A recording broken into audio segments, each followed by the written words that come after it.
What's going on, guys? Got another comic book haul video for you. Got two stacks of books here from a recent trip to Columbus, Ohio. First stack is from a store called Heroes and Games, which is attached to the Hyatt Regency in downtown Columbus, which I thought was pretty cool. It wasn't a huge store. They had a lot of tabletop games, some Magic and Pokemon cards, and they had new comics, and then maybe about 10 boxes of dollar books, and then like another 10 boxes of priced books for like $5 and $10, I think. So most of the books I got were dollar books. I'll point out the few that were not, and we'll go ahead and get started here with this first non-comic book. It is a special Inquest edition of the Magic Tournament Guide. This is from 1996, so it was right around when the internet became popular, but not everybody had it yet, so this was a way to update the cards, the Magic cards, with new rulings and stuff like that. So I think they would put them online too, but they would issue these in the Inquest, which was a monthly magazine to deal with Magic and all the collectible card games at the time. So just kind of a fun nostalgia thing. Grab that one. Got a bunch of these Ex-Mutant books. This is early Ron Lim stuff. So these are harder to find in good condition. These are littered throughout the dollar bins, but I like to find them in good condition, and I like seeing them because they have Ron Lim. He does the pencils on a lot of these, and he does the covers on most of them as well. So that's why I pick them up when I can see them, or when I can find them. This one is number 7. This one is number 3. I'm not sure what kind of... Let's see, this one says Shattered Earth Chronicles up there, and that one says Shattered Earth Chronicles too. So I don't know if it's like a mini-series, because then you see like the Eternity logo is different, so I know it's kind of hard to keep track of, but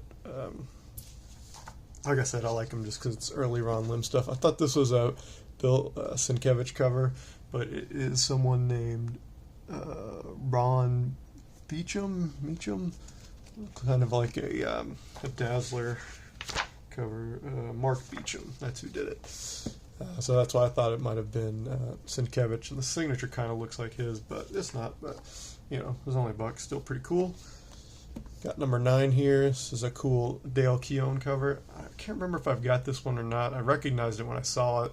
I may have not just picked it up in the past because of the condition that it was in, but this one's in really good shape. So Dale Keown does the cover. He does not do the interior, unfortunately, but it's a pretty cool cover. And then he did the cover on this one as well on number 10.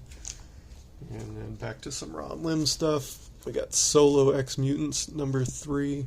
A lot of these I like because, well, that one's not a good example, but are these wraparound? No, these aren't wraparound. A lot of these are wraparound covers. Maybe the other books I've got coming up here are mostly wraparound. And here's one from Pied Piper Comics. It's a micro series with Aaron. That one's got the date on it, at least 1987. So I thought this guy was pretty funny looking. I've never seen him before. And then last of the Ex-Mutants books here is a pinup book. So this is just a bunch of actual pinups. So you're supposed to take the staple out of the book, and these are just covers of the different comics that were out at this time. So see, you can there's the top half, and then you have to flip it all the way back because you have to undo it to actually get the full effect, which I'm doing a terrible job of showing. Here's the centerfold. Let's do that. So there's that. And then there's the next one. And one funny one in here I wanted to show you of Aaron jumping on the trampoline with that goofy guy looking up at her. I thought that one was pretty good. So there's Aaron on the trampoline, and then there's that guy looking up. So you see it's kind of, these are just the covers to a lot of the books that are around this time, but it's still pretty cool. So that's all the Ex-Mutant stuff. This one is Fantastic Four. Picked this one up for $3. Grabbed this one because it's a Kari Andrews cover. Excuse me. And it's kind of an homage to that Fantastic Four, that new team from the 90s that was around for 3 or 4 issues with Grey Hulk, Ghost Rider, Wolverine, and Spider-Man there. So I thought that was pretty cool. Got some more innovation books here, like the Eternity books, one of these early independent labels from the mid to late 80s. Got a bunch of these Hero Alliance books, because it's more early Ron Lim art, and it has Bart Sears art as well. And is this one a wraparound? See, these are mostly wraparound, well, like 3/4 wraparound, because the back wraparounds to the front a little bit, and then you got the the blurb there on the back. So this is number 1, the second printing. Number 2, number 3, and number 12 here. These next couple, I got these because these are Mike Okamoto art. He does the back there as well. Where's his signature? On the back there? Yeah, there it is. So, there you go, Okamoto. He's got that painted style. You can't really tell in this one. In this next one, it definitely is, which I really like, and that I took notice of when I started seeing his stuff in these old books. So I try to pick his stuff up whenever I can find it, and you can get it mostly for pretty cheap. Like I said, these were all in the dollar bin, so that was cool. A couple of Sana Takeda books here. Some Soulfire Shadow Magic. I got number 4 and number 5. She does the covers. These are both cover A's, and does the interior art on those as well, so that's super cool. I got a fun little Archie book, the Space Ghost, or is it Cartoon Network presents Space Ghost. So this would have been right around the time his shows, Space Ghost Coast to Coast, was on Cartoon Network, so I thought that was pretty cool. I'd never seen this one before, so I was real happy to find this one. It's a Superman Annual from 1997. It's a cool Joe Chiodo cover. Big fan of his. He doesn't do a lot of things other than covers anymore. And he never really did any interior art, unfortunately, I don't think. And this one is no exception. He just did the cover. What was those indie books? I can't remember. I think he did the interior art. It was like a 2 or 3 issue miniseries. He did the covers as well. But like I said, this is a cool find. I didn't know it was around. So yeah, he's got a very distinct art style as well. So this made me pause, and sure enough, it's got his where is it? Joe Chiodo. There you go. So pretty cool. Last couple books here. Just picked this one up, Creature Commandos #1. I know the show's on HBO. It started a couple months ago, so just grabbed this one in hopes of flipping it. Got a Freddy vs. Jason vs. Ash. This is #2. These are not the harder to find ones that are the connecting cover. Well, I don't know if this is a connecting cover or not. It's just the cover A, so I'm not sure. But I know these go for a bit. Especially around Halloween, so I'll probably hold on to that until then at least and try to get something for it. And then last book from there is another Ash themed book here. We got Army of Darkness, Ashes to Ashes #1. Just a cool J. Scott Campbell cover. This one was $5, I think, so I'll look to probably sell that around Halloween later this year as well. So those are all the ones I got from Heroes and Games in the mall. And this next set of books I got from this place called, I just forgot what it was called, Time Warp. Time Warp, is that what it's called? Time Warp Comics, maybe? It's over in northern Kentucky in an old mall outside the Cincinnati area. So I think that's what it's called, Time Warp. So I got most of these for $4 a piece. The ones that aren't labeled were $1, but a lot of them were $4. But I'll get into why I didn't have a problem paying $4 for those. This one was $1. Just Haunt #18. Just a cool Capullo and McFarlane cover. Grabbed Eek the Cat #3. Just a fun, nostalgic buy from this cartoon from the early 90s I enjoyed when I was a kid. So I think this is it's a 3-issue miniseries. This is #3, so I was happy to find that. This one was cool. This was $1 as well. This Calliope Comics presents Musings #2. It's kind of an interview magazine from the early mid 90s. This is from winter 1994. It's got a Spawn cover on there. And you can see it's got interviews with a lot of the early Image guys as well. So I thought that was cool. I've never seen it before. The Spawn cover obviously caught my eye, so that's why I picked it up.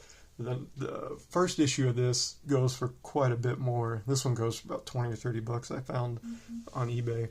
But number 1 has Sandman and Death on the cover, and that one goes between like 50 and 100 bucks. So keep your eyes out for that one if you see it.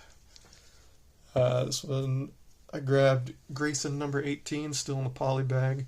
I'll pick these up if they're still in the poly bag, just to open them up for the lottery ticket. Because Stephen Platt does the cover of this. There's a couple different versions of it. I already have one version, just the main version, which I think this one probably is too. But I'm gonna cut it open and we'll see what we get. There's like a black and white version, sketch version, and then like half a sketch version. But this one's probably just, oh, this is the fading version, so that's cool. So I think the version I have, it's got everybody colored in already, but this one is one of the fade versions. It's got, you know, bottom half Superman and Batman in black and white there. And the other version is, I think the color up here is colored in and they're black and white down here. And then the rarest version, I think, is just completely black and white, just the regular, well, not regular, just black and white sketch lines. I think that is the hardest one to find. So that's cool. I didn't have this one before, so I'm really happy to find that. Grab another little fun industry magazine. This is Inside Image number 1. It's got the Youngblood strike file there on the back, or on one cover, and then you flip it over. You got Spawn on this one. This is just a solicitation magazine that they sent out to try to get orders for their upcoming books. And this one's the very first one, obviously number 1, from March 1993. So this would have been about a year after Image had been founded. So that's pretty cool. Ruins, this one, I think all the rest of these were $4. So Ruins number 1, kind of an alternate version of the Marvels, Alex Ross miniseries. It's got the same acetate cover that those had. This one's written by Warren Ellis, so obviously it's going to be a lot darker than the one that Alex Ross did in the early 90s. So this one was only a 2-issue miniseries, so picked up number 1. Got a couple of Transformers books here. Transformers Spotlight for Megatron, cover A and cover B. These can go for a bit, like 20 and 30 bucks on eBay, so I was happy to find those for $4. And then the main reason I did not mind paying $4 for the rest of these books is because it's Volume 1 Usagi Yojimbo stuff, which I don't have a ton of. I think I've got 1 or 2 issues. I don't have number 1 or number 2. I think I've got number 7 or 11. I found a whole bunch from this Volume 1. You see the signature on there is from Stan Sakai from '89. So these are all like late 80s, early 90s. And I never see these in the shops around me or at conventions for $4. I don't see them, period, around here in the shops.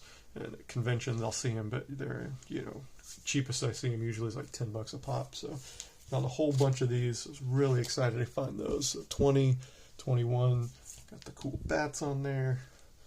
22, more bats with, you know, wearing geese, so that's pretty funny.